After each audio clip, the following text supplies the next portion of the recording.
The other day, I was thinking back about all the hours I've put into Rocket League, and I realized that I kind of went through a lot from bronze all the way to grand champion, and I thought that'd be a pretty good video. So I figured I would make this video detailing how exactly I ranked up, covering my training method, the progression of my mechanics and game sense, and just generally what I ran into at every rank.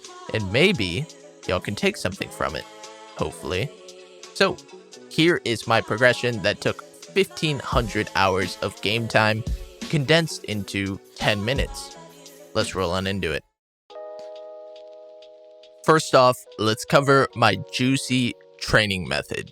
Yes, the sweet stuff. So, right when I logged on, I warmed up in free play. I would do the chase round drill where you hit the ball as hard as possible, chase it down, and hit it as hard as possible again, and just repeat that until I felt I was warm.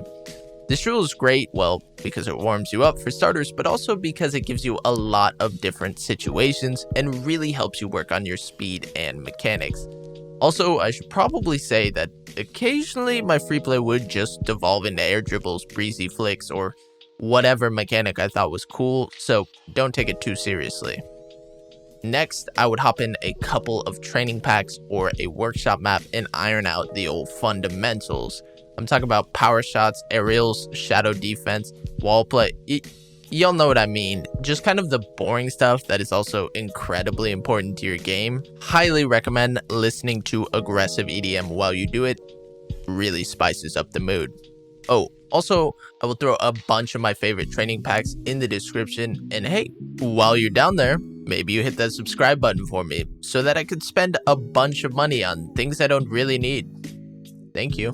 Okay, the final training method was learning new mechanics, I guess I would call it. All I would do is just find a nice quiet place where I could I would find a nice quiet place where I could work on a new mechanic and get a lot of repetitions, usually in a training pack, and all I would do is watch pros and use them as an example and try to copy them exactly. Early on, it was very basic mechanics like wave dashing and air roll power shots. Then it got progressively more difficult as my abilities got better. Pro tip, make sure to learn new mechanics that are at the edge of your ability, not cool mechanics that are far outside your ability, because your boy wasted a lot of time trying to learn air dribbles in silver. Now, I did make an entire video on how to learn new mechanics, so if you want more of my delicious facts and sciences on that, you can click that card up in the corner there. Of course, after you finish watching this sweet content. Anyway, this was my weird pseudoscience attempt at a training method, and honestly, I didn't follow it all that strictly. I mean, randomly, I would just dump like 3 hours into aerial car control or dribble training. I will say that probably 80% of my time was just playing competitive. You need training to learn new mechanics and to iron out the rougher areas of your game, but you can't simulate opponents in training, and that is a massive part of Rocket League. So, pro tip, don't worry so much about mechanics and training like I did. Okay, now that you have a brief gestalt of my training method, we can go through each of the ranks, talk about what I saw and what mechanics and game sense helped me get out of those ranks. So, I asked members of my Discord, and here is gameplay at every rank. Sit back and enjoy the painful, terrible climb through the ranked ladder. Starting off with the dreaded lower ranks. I barely even remember getting through them because even when I was just casually playing Rocket League, I was around Gold 2, so I kind of lumped them all together because I think just putting some hours in will get you out of the lower ranks pretty quickly. This being said, here are the basic mechanics and positioning that make it easy to outplay in the lower ranks. Taking a look at the mechanics first, basic power shots, waiting for the bounce, hook shots, long shots. On the same token, strong clears. Pretty similar to power shots, but equally as important, just learning to hit the ball hard and accurate. Next up, keeping momentum. This was pretty basic, just using flips and boosts together and using speed mechanics like wave dashing off the wall and half flips for recovery. I might even throw in some basic aerials, but for me, I didn't really learn any of that until Plat.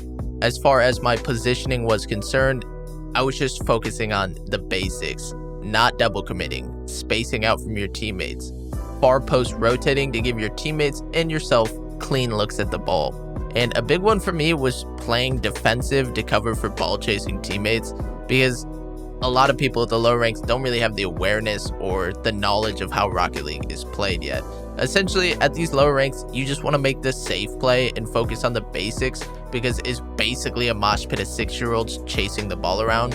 And once you master all of these, you should be in Platinum pretty quickly. I will say that the lower ranks were probably the most fun I've ever had in Rocket League. People with hilarious names, nobody took it too seriously. Some might even say nostalgic. Unfortunately, that was when I ran into Platinum, where people were just toxic? Yeah, seems like the right word. Everybody thought they were the Plat is the rank where everyone gets a decent understanding of Rocket League and it goes straight to their dome. Anyway, here are the mechanics that got me to Diamond.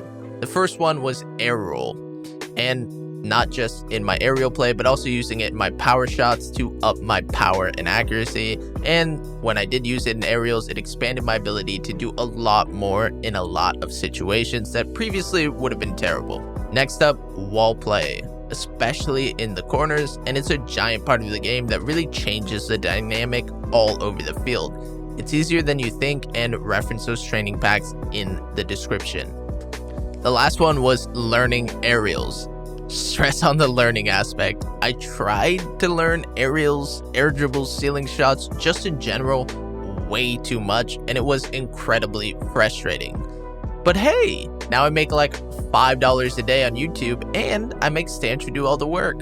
Capitalism, baby. Also, I have about 10 videos on this, so if you want to get better in the air, Stancher, thank you. Alright, taking a look at the positioning. Very basic rotations, kind of just ball chasing and booming the ball, then grabbing boost and letting my teammates ball chase. And that was pretty much it on the rotations, but I was starting to recognize play styles. Ball chasers versus more conservative players. No, Stancher, not that kind of conservative. Anyway, how to counter those play styles, shooting early against ball chasers, and trying to hold on and take closer shots against the more conservative players. To sum it up, Plats start to understand Rocket League a bit, and when you expand on those fundamentals, you get to Diamond. Speaking of Diamond, there was a giant variation in skill. I would have teammates hitting double flip resets, and the next game, they couldn't hit an aerial. And it definitely made Diamond the most wild rank.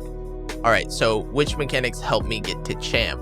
Before Diamond, it was more so about learning new mechanics and adding to my arsenal. In Diamond, it was about improving mechanics that I already knew. So mechanics like my dribbling and flicking became a lot better. I started jumping off the walls and the ceiling for balls. And my aerials improved drastically.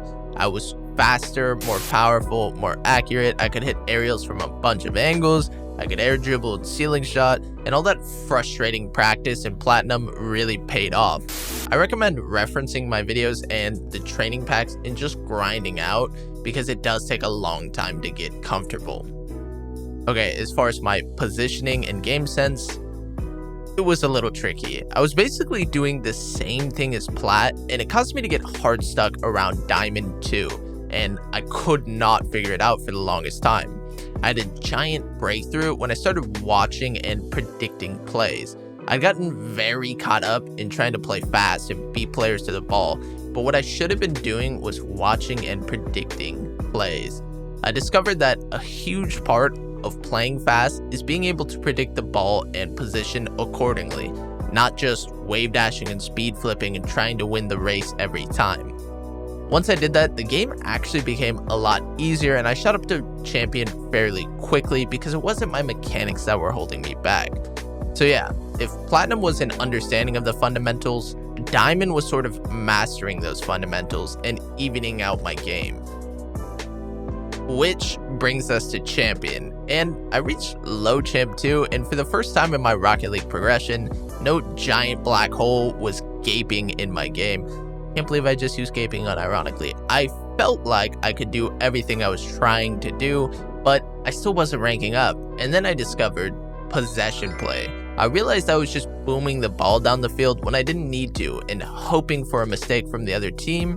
And when I switched to possession play, I started focusing on teammates and creating opportunities with my team instead of just waiting for mistakes from the other team. This meant mechanics like dribbling and flicking to beat players became very important. I started using air dribbles for more than just scoring, but on clears, passes, and buying time. Speaking of my passing, I became a lot more consistent with it. In the air, I started using air roll left and advanced aerial mechanics to really make my aerial game deadly and unpredictable. And I think the big one that is often very overlooked is 50s. They have so many purposes, especially when focusing on possession play. They can be used to prevent clears, to bait a ball, you can fake them, you can stall players with them, you can beat players with them. Listen, the list goes on and on. And the only way to train it and to learn how to get the outcome you want is by playing in game. Of course, on top of all this, just playing unbelievably fast and keeping momentum with recoveries, wave dashes, speed flips, pre-flips. I have a whole video on playing fast, so maybe check it out. Positioning in Champ is all about stretching that basic rotation you already know. This means you're outletting on defense and getting ahead of the play for a pass. It also means focusing on advantage play. I'm talking about demos and boost steals, and you have to trust your teammates to cover for you when you go for those risky plays.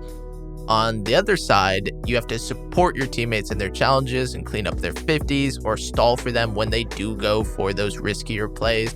And of course, you gotta be very wise with your boost usage, whether this is picking up small pads and staying relevant instead of going for that big boost, or maybe just not committing for a ball because you don't have the boost to rotate. Essentially, in high diamond and low champ, it's basic rotations where everyone sort of makes their play and files to the back of the line, which is solid, don't get me wrong, but in champ and higher, you are stretching those rotations for riskier plays and trusting in your teammates to maintain possession and cover for you. And it's definitely a grueling transition from the boomer ball playstyle, which is probably why Champ 2s get so much hate. They never really make the transition and are basically very mechanical plats, which is very annoying to play against.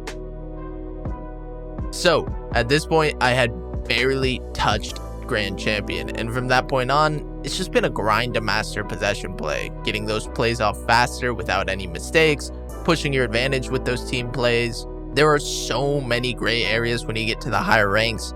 Do I try and beat him to the ball, or do I 50? If I do 50, is my teammate behind me to support it? Do I have boost to rotate after this 50? So many variables and factors to consider on every play, and on top of all this, players are incredibly fast, so you don't have any time to make the decision. It really does just kind of turn into speed chess at some point, and I'm not gonna lie, some days I wish I could just go back to the golden days of booming the ball down the field like a nice little platinum and screaming whenever I even touched an aerial. But guys, if you don't hate the game you sunk 3,000 hours into, was it really worth it? So yeah, that's basically how I went from bronze to GC in 6 months. Hopefully you were able to glean something out of my wild ramblings to help you out. And honestly, I don't super recommend it. I don't even really know why I did it. I think I just kind of hate myself. Oh, also, thank you for 10,000 subs, and let me assure you, it's just the beginning. And I have a banger video lined up to celebrate this milestone, so keep an eye out, that'll be out soon. Make sure to like and subscribe, comment down below what video you want to see next. If you want to hang out live, my Twitch is in the description along with my other socials. Use my creator code, and yeah, that's all my plugs. And God, that's gotten dense. Anyway, enjoy this cat vibing out. See ya!